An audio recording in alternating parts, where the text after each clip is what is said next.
Okay guys, we're back out here again. We never left really. We're here looking at some trees, hickory trees, and I call them shag bark. There might be other names.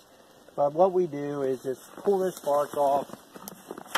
And you can find a shag bark tree from just how it just what it does. Your bark just comes off, and you know, it looks like that. It does have, it's a hickory tree actually. And you get hickory nuts off of it, but this is what we want, is the bark, because it gets made into syrup. And basically we try to do this once a year, but you know, you don't have to, just any little bit. But it's so easy to pull off. I brought an axe. I didn't really, or a hatchet. I really didn't need to, because it just. What I'm doing here, this is what we grabbed a little while ago.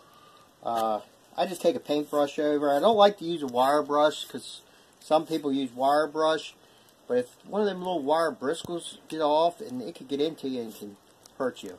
So I use a paintbrush, and I just kind of brush it off. Make sure there's no bugs or anything, you know, bugs or dirt. And, you know, it's just something. Try to keep your stuff clean. And that's all it is. So, I'll see you guys later. This is just the next step in the shag bark hickory syrup that we're going to make. We make this once a year, probably around the 1st of March. Like, it's still cold, but it's not really cold. Most of the time, most people are tapping their maple trees when we're getting ready to make some hickory syrup. Now, if you've never had hickory syrup, it's really, really good. It's not obviously the same as maple syrup. There's no tapping of the trees. You simply harvest the shag bark hickory, shag because it's shagging off the tree, and you cook it down. So the lumberjack has cleaned this with a brush. We used to use a wire bristle brush, but he doesn't like to do that anymore. He doesn't like to think of that being in our food. So he cleaned it with a paintbrush. We also roasted it on the wood stove on cookie sheets, and that really just helps kill some of the lingering little critters that might be there. So then we just kind of break it up into pieces.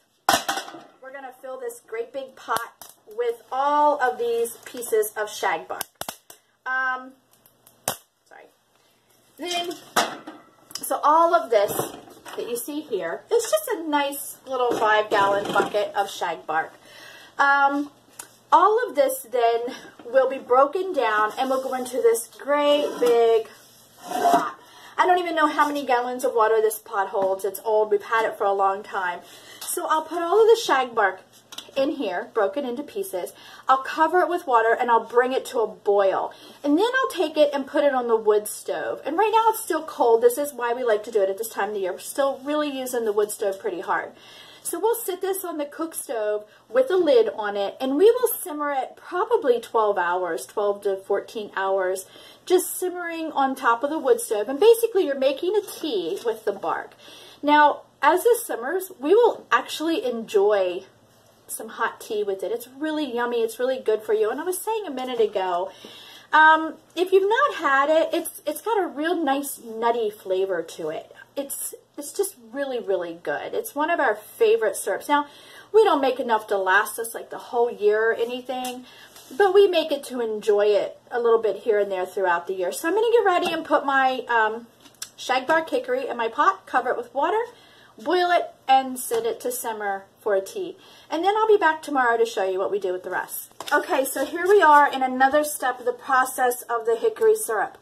So this tea has been steeping on the wood stove in the bark for 48 hours. So it's a really, really, really strong tea. And I'm going to add my sugar. And the ratio is, it's 2 parts sugar to 1 part tea.